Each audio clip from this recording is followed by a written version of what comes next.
So I have been working with $1 million clients for the last 5, 6 years, and these are the few things which they look for when they hire a freelancer. See, these insights they are coming from me and they matter because of two main reasons. Firstly, I have worked with these clients, and secondly, I have worked with their HRs. So when we used to hire freelancers, I have been on the calls and I know exactly what they are thinking and what their thought process is and what they are actually aiming for.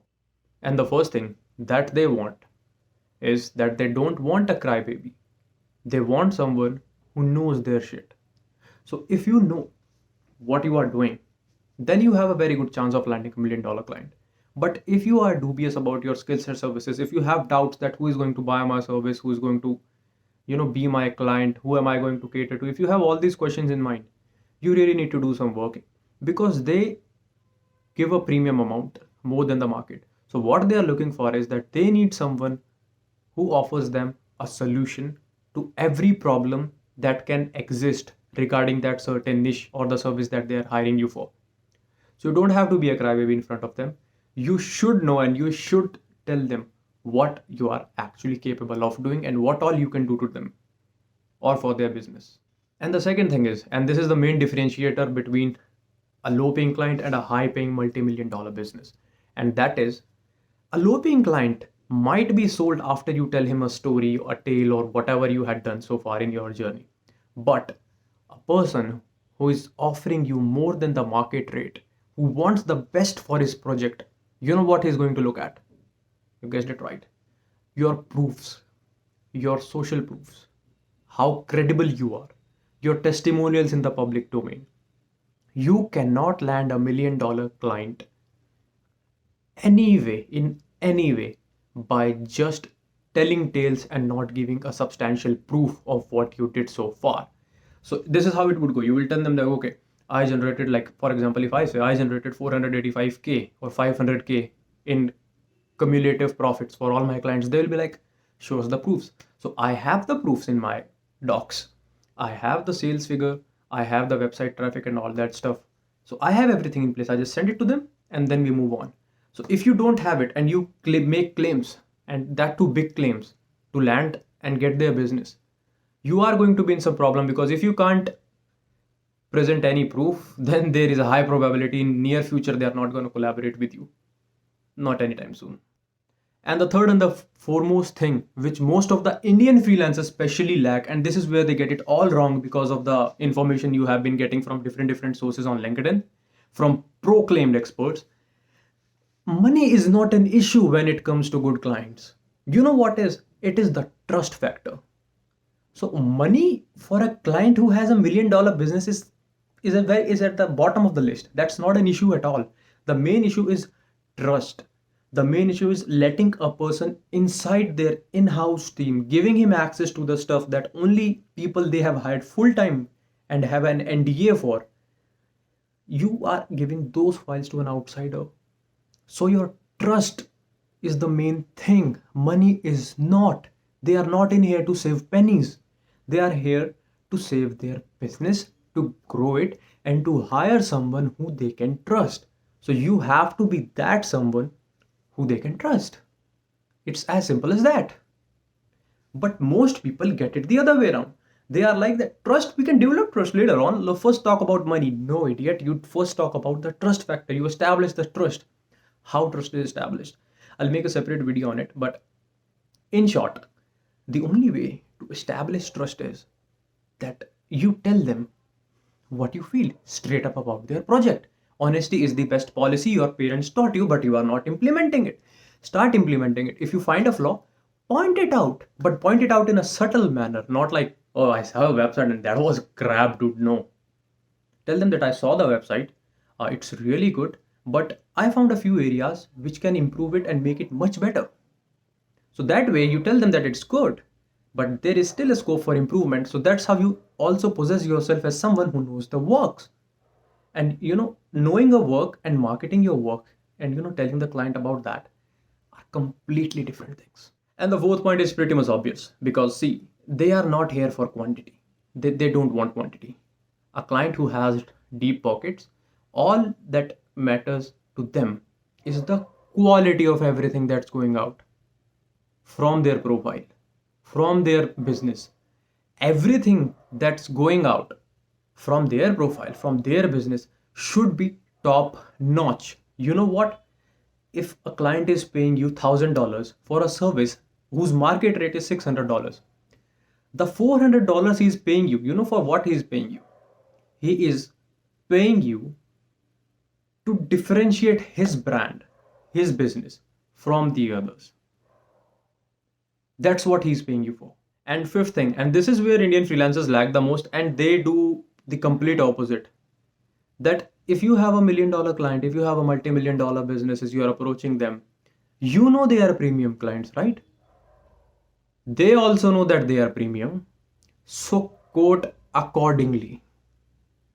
You cannot quote the standard rate that you are quoting to a multi-million dollar business. They are going to reject you because you know what, like people in our industry, most of the clients, the regular ones, what they have is they have a cap for the upper budget. Like the maximum budget for this project is 1 lakh, 2 lakh, 3k, 4k USD. This is not the case with multi-million dollar businesses. They have a minimum cap that at least the person should charge us 7k, 8k, 9k, 3 lakhs or 4 lakhs for this particular task. If you do not quote according to that, they will not see that, okay, he's quoting me a lower price, I'll go with him. No. There is a reason they have multi-million in front of the company name and the client. There is a reason why we call them multi-million dollar clients. And this is the exact reason. They want the best. Price is not an issue. Until unless you are going to a regular client, price is an issue. With these clients, price is not an issue. The sixth thing, and the most funniest thing, and the best part I get about these clients is, and I also figured it out, a little bit later in my journey, that with these clients, if you do not meet the deadlines, that's not an issue. Okay, honestly, that's not an issue. The issue is if you do not tell them prior. So if you have a deadline for 5 p.m. and you cannot meet it, and you tell them at 6:30 that this is the reason I couldn't meet the deadline, they would be pissed. They would be damn pissed, and you might end up getting fired. But if you do the same thing 1 hour 30 minutes before, so you have to publish it at 5 or 5:30, you tell them at 3:30 or 4 p.m. that because of this reason, I'll not be able to deliver this deliverable at the set deadline. They will be happy. So informing them prior is actually the way to work with them. Rather than telling them after the deadline has been missed, you tell them before. And when you tell them beforehand, they are pretty much chill in 95% cases. In 5% cases, you might get a lecture on how things work and what they weren't expecting. But come on, who cares about the 5% situation when the odds are most probably in your favor? And even if they give you a lecture, you can just hear it because you are at fault no matter what the reason is. As I say, every good that happens, you think it's because of you. So every bad that happens, that's also because of. The next thing of working with $1 million businesses, and I love this thing, that since money is not an issue for them, so if you over deliver then what you promised, so they give you money as a bonus. And that's the best part. So you have a constant motivational factor that's driving you to give them more results. Because as soon as you give them more results, like for example, you talked about 1,000 sales, the sales crossed 2,000 plus because of your strategies. So it is a fair possibility that they'll give you a 20 to 30% bonus as a reward. And that has happened to me. That has happened to people I know. And this is how it goes. With regular clients, you will not find this thing. They will give you a share. Like regular clients also give this share. I have seen this because, as I say, likes attract likes. So my clientele is absolutely different from the majority of freelancers in the market, especially in the Indian markets. So I'm not positioning myself as someone superior or someone who has figured it all out. No, I just know that what I do is in a different manner. The way I am telling you things, that is from a different manner. I'm not certainly pitching in or doing anything else. So I have my own USPs, whether it comes to freelance guidance or whether it comes to catering my clients or delivering my services. So that's what I know about myself, and that is something you need to figure about yourself. That's the key.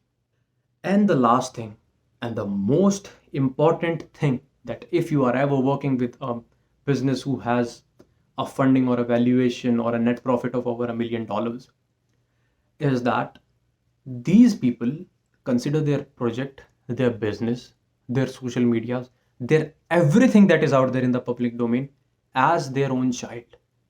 You get it? Now, you get babysitters in foreign countries when you leave your child alone. So the babysitter is expected to take the best possible care of the child and they get rewarded for the same. They get paid for the same. Now, it is the same with their business.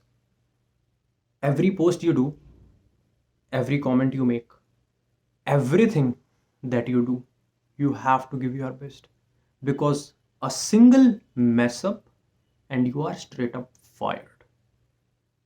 And I have seen this happening multiple times in front of my own eyes. Luckily, touch wood, it hasn't happened with me so far. But if you mess up, they are very lethal about it. They just do not forgive you so easily. And that's pretty much justified. You are getting 40-50% above the market rate. You are expected to be better than by at least 40 to 50% than the other people who are doing this stuff out there for other brands, right? So these were a few things which I thought you should know about $1 million businesses, because the kind of content I'm putting, the, like, you are watching me, you are getting value from my content. So I am pretty much optimistic about you getting your first $1 million client with the help of my resources that are out there without paying a single penny. So if you find this video useful, let me know in the comments. And yeah, that is pretty much it. I'll see you in the next one.